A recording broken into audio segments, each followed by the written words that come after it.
네, 안녕하세요. 특허 명세서를 작성하는 단계에서 여러분들이 이제 뭘 고려하고 뭘 이제 생각하는 것이 좋은가라는 것을 한번 자료로 정리해 보았습니다. 여러분들이 특허 명세서를 이제 직접 한번 작성해 보고 싶은 학생도 또는 그런 일반인들도 있을 것 같아요. 어, 내가 뭐 경제적 능력이 충분하고 그래서 내가 항상 원할 때 특허 변리사를 이렇게 잘 계속 쓸 수가 있으면 별 문제가 없겠지만 특허 한 건을 여러분들이 발명으로 특허 명세서를 이렇게 완성해서 변리사의 도움을 받아서 제출하려면 여러분들이 아마도 100만 원 이상의 많은 비용을 지불해야 된다는 것을 여러분들이 조금 알게 될 겁니다. 비용이 만만치가 않죠.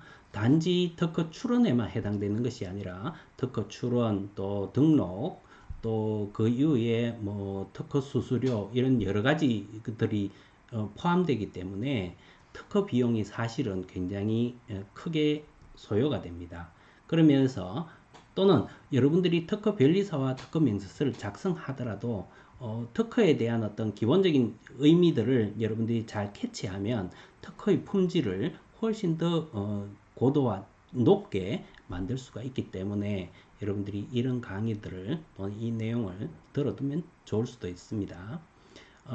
보통 이제 대학생 같은 경우에 캡스톤 디자인이나 졸업 과제 이런 것들을 통해서 여러분들이 창의적이고 남들이 해보지 않은 어떤 기술 결과물들을 만드는 경우들이 많죠. 근데 그런 어떤 독창적인 아이디어를 여러분들이 특허 아이디어, 특허 발명으로 연결해서 그것을 완성해 볼 수도 있다라는 뜻입니다. 특허 발명은 여러분들이 한번 시도해 보면 또 그 이후에 점점 더 개선되어서 더 잘할 수 있거든요. 만약에 여러분들이 학교 다니면서 특허 발명을 한번 해보았다면 아마도 여러분들이 한 40대 중반이 되는 10년, 20년 후가 되면 틀림없이 10개 이상의 특허를 소유하게 되거나 출원해본 경험자가 될 가능성이 큽니다. 지금은 그런 어떤 특허권이 재산 창출과는 사실 좀 동떨어진 경우가 많은데요. 앞으로는 그런 기회가 점점 늘어나지 않을까 그렇게 짐작해 봅니다. 특허 발명 아이디어는 이런 어떤 디자인이나 이런 어떤 창작물을 만들 때 개념적 설계 단계에서 우리가 경험하고 또 이렇게 가꿀 수 있는 그런 것입니다. 그래서 특허 발명 아이디어를 여러분들이 만들고 싶다면 또는 특허 발명을 해보고 싶다면 캡스톤 디자인이나 이런 걸 할 때 나는 이렇게 이런 목적으로 이렇게 할 거야 라고 머릿속에서 대체적으로 그리고 있는 그 내용 자체가 특허 발명이 되거나 되지 않거나 이런 어떤 것에 해당될 수 있다라는 거죠. 개념 설계의 사례를 한번 찾아봤습니다.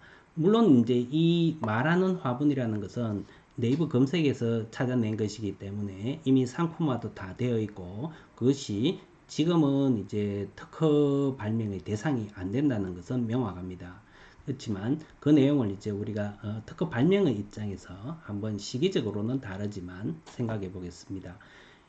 이런 어떤 결과물이 있다면 이런 제조물이나 또는 뭐 이런 것들이 있다면 이것을 우리가 이제 하나하나씩 세부적으로 분해를 해야 되는 거죠. 여기 보면 화분과 식물이 있을 테고요. 그것도 경우에 따라서는 어떤 식물이냐에 따라서 또 뭐 다를 수는 있지만 대체로 지금 이런 아이디어 발상은 이 안에 식물의 종류에 대해서는 크게 관심이 없는 것 같아요. 근데 만약에 이런 식물의 종류에 따라서도 뭔가 다르게 반응한다면 그것도 또 뭔가는 더 발명 아이디어에 이렇게 추가되어서 기록될 수 있습니다. 문서로. 여기에 보면 전체적으로는 화분과 식물과 그리고 IT 기술이 이제 포함될 텐데요. 요 말하는 아이디어를 구현하기 위한 IT 기술로는 컴퓨터나 스피커, 센서 뭐 이런 여러 가지 이제 구성품들이 들어가겠죠. 또는 기술적으로 분류된 어떤 뭐 그런 기능들이 또 묘사가 될 수 있습니다.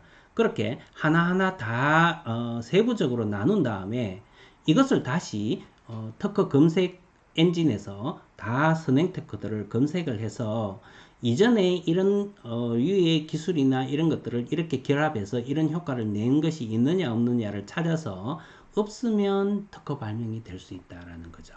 이것은 여러분들이 앞서 봤던 산업상 이용 가능성, 또 신규성, 진보성 그런 요건들을 우리가 판단하는 하나의 소재가 되겠다라는 뜻이죠. 지금 이것은 조금 전에도 말했던 것처럼 이미 발명된, 이미 상품화되어서 공개된 어떤 결과물이기 때문에 신규성, 진보성 모두 충족되지 않습니다. 자, 명세서를 작성하려면 발명 아이디어를 이제 우리가 어떻게 다듬어 가야 될 건가라는 것이 아주 중요한 주제가 되는데요.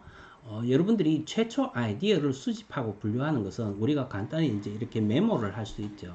우리가 발명 아이디어를 메모를 이렇게 순간순간 이렇게 이제 계속 할 수가 있습니다. 뭐 어제 아이디어, 또 한 달 전의 아이디어, 또 이것은 1년 전의 아이디어, 또 이 방금 또 이 이야기를 하다가 내가 순간 떠오르는 아이디어를 또 메모할 수 있죠.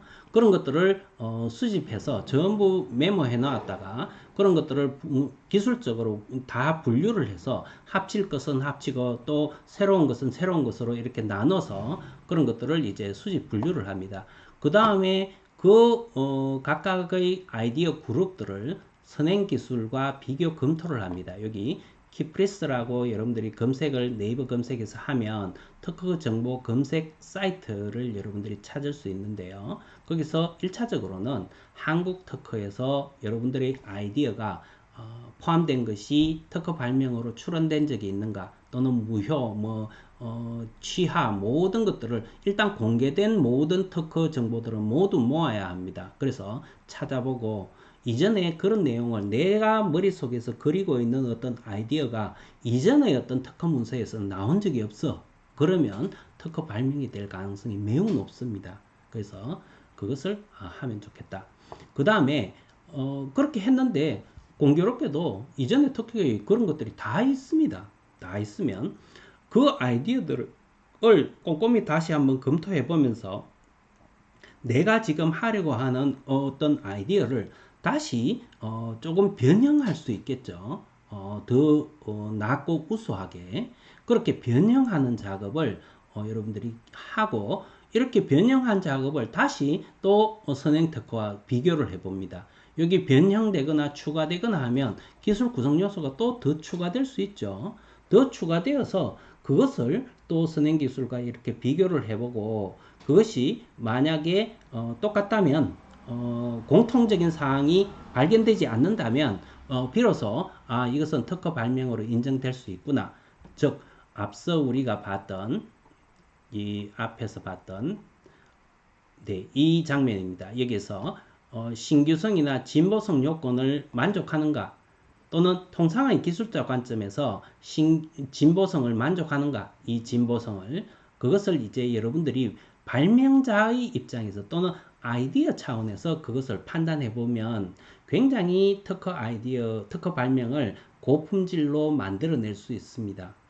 만약에 이런 작업을 여러분 변리사와 협업을 하게 되면 이런 과정을 변리사와 하면서 진행하려고 하면 변리사는 시간당 수익을 가지고 그것을 이제 그 업무를 수행하고 있는데 한 건의 특허 발명을 위해서 뭐 한 달, 두 달 또는 1년, 2년 이렇게 지연되는 것은 특허 변리사가 원하지 않는 겁니다. 그런 작업을 하기가 힘들다는 거죠. 그래서 여러분들이 스스로 이런 어떤 아이디어를 정제하고 또 고도화하는 그런 훈련이 필요하다 반드시. 그래서 그래야지만이 품질이 높은 특허 발명을 할 수가 있다라는 뜻입니다. 그래서 그런 작업이 필요하다는 것을 여기에서 보여주고 있고요. 그 다음에 이제 이 작업이 아이디어 작업이 충분히 이루어졌다면 그 다음에 이제 문제점이나 목적 효과를 살펴보고 도면 특허 청구 범위 구체적인 실시에는 이거는 명세서 작성에서 요구되는 어떤 사항들입니다. 그래서 명세서 작성에서 요구되는 이런 사항들은 우리가 조금 또 다음 뷰 그래프에서 살펴볼 예정입니다. 여기 보면 강력한 특허는 변리사가 만드는 것이 아닙니다. 특허 아이디어 발명가 자체가 가지고 있는 제공하는 특허 아이디어 자체가 우수한가 우수하지 않은가에 따라서 그 특허가 아주 강력한 특허인가 강력하지 않은 특허인가를 결정한다라는 점을 여러분들이 꼭 생각하고 발명을 했으면 좋겠습니다. 이것은 앞서 이제 설명했던 키프리스 특허 정보 검색 사이트를 보여주는 건데요. 이 사이트도 여러분들이 여기 한번 보면 이렇게 여러분들이 특허 정보 사이트를 찾을 수 있습니다. 키프리스 여기서 여러분들이 특허 실용 신안 이렇게 요 메뉴를 여러분들이 선택하게 되면 여기에 있는 키워드를 통해서 여러분들이 내용들을 충분히 검색할 수 있습니다. 여러분들이 특허 아이디어가 어느 정도 있는지 없는지를 여러분들이 살펴보고 그 내용을 기준으로 해서 즉 통상의 기술자가 알고 있는 아이디어인가 기술인가 아닌가를 판별해보고 내가 가지고 있는 아이디어가 독창적인가 독창적이지 않은가 또는 진보한 것인가 진보하지 않은 것인가 이런 것들을 여러분들이 판단하면 좋겠습니다.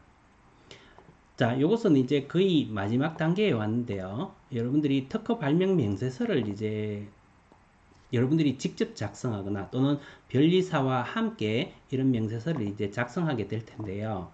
여기는 발명의 명칭, 기술 분야, 배경기술, 또 발명의 내용으로는 해결하려는 과제의 해결 수단, 발명의 효과 이런 내용이 있고요. 또 특허 청구 범위 이런 내용들이 다뤄집니다. 반드시 이제 이런 내용들이 들어가야 한다는 거죠.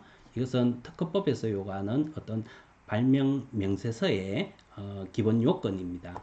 여기 보면 여기서 여러분들이 배경 기술이라고 하는 것은 어떤 이전에 문제점이 있었는지를 기록하는 그런 섹션입니다. 부분이죠. 그래서 내가 왜 종래 기술에는 어떤 불편함이나 문제점이 있었습니다. 라는 것을 기술을 하고 그 다음에는 이제 그런 어떤 문제점을 나는 어떻게 해결을 하겠다. 그러니까 해결하려는 목적을 여기 적고 효과는 그 목적을 달성함으로써 이루어지는 어떤 효과이긴 한데 보통 이제 이 목적과 효과는 그 구분이 사실은 이렇게 조금 쉽지 않은 측면이 있지만 여러분들이 꼼꼼히 생각을 해서 기술적인 어떤 효과를 여러분들이 여기 기술하면 된답니다.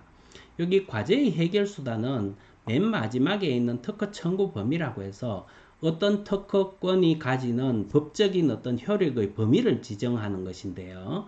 그 특허 청구 범위와 과제의 해결 수단이 아주 똑같은 문헌 표시로 기록이 됩니다. 즉 글자 하나 틀리지 않고 특허 청구 범위에서 기록된 내용을 그대로 과제의 해결 수단으로 적으면 된답니다. 그리고 이제 발명을 실시하기 위한 구체적인 내용에서 그림과 상세한 설명을 통해서 그 내용을 기록하게 된답니다. 발명자와 출원인이 동시에 되는 즉 개인이 발명을 하고 출원을 함께 한다면 스스로 개인적으로 한다면 어떤 경제적 비용 혜택이 있는지 이렇게 정리해 놓은 내용인데요. 이런 비용에 관한 문제는 이후 비오그래프에서 한 번 더 보여드리겠습니다. 명세서 작성에서 이제 여러분들이 뭐 스스로 하든 아니면 변리사의 도움을 받아서 하든 특허 명세서를 작성하려면 대체로 여러분들은 특허 도면을 만들어야 하고 또 특허 실시 예에 대한 어떤 상세한 설명을 여러분들이 제공해야 합니다. 그래서 그런 내용들이 이것이 만들어지면 이걸 기준으로 해서 변리사가 특허 명세서를 작성하게 되고 그 특허 명세서를 작성한 다음에 심사관으로부터 등록하기 이전에 어떤 의견서 또는 이의 제기를 하기 회신을 받으면 그것에 대해서 변리사가 의견서나 보증서를 또 작성하는 그런 어떤 단계가 있답니다. 그래서 특허 발명을 한 번도 해보지 않은 분이면 이런 업무 전체를 혼자서는 감당하기 힘들기 때문에 반드시 특허 변리사와 이렇게 같이 일을 해보기를 추천합니다. 자, 요것은 특허 출원 또는 비용을 할 때 면제나 감면을 받을 수 있는 내용을 담고 있는데요. 이 방송을 듣는 분이 학생이면 100% 면제다라는 것을 여러분들이 참고할 수 있고요. 만약에 그냥 일반인이다 하면 여기 개인이면 70% 정도의 감면을 받기 때문에 굉장히 저렴한 비용으로 특허 발명을 이렇게 할 수 있습니다. 만약에 변리사 비용을 더 추가로 들여야 한다면 그것은 좀 논외이죠. 네, 마지막으로 한 1, 2분 동안에 여러분들에게 특허 발명에 대한 비즈니스 모델에 대한 어떤 특허 사례를 한번 보여주려고 하는데요. 이 특허는 제가 비즈니스 모델 전자상거래 관련 발명으로 획득한 인정받은 등록 특허입니다.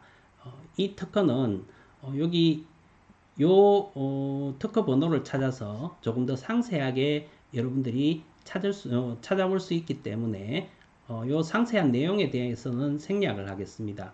조금 더 이제 이해하기 쉽도록 여기 보여주는 것은 이런 전자상거래 관련 특허가 어떻게 앞에서 말했던 신규성이나 진보성 요건을 충족하고 특허 발명으로 인정될 수 있었는가라는 것이죠.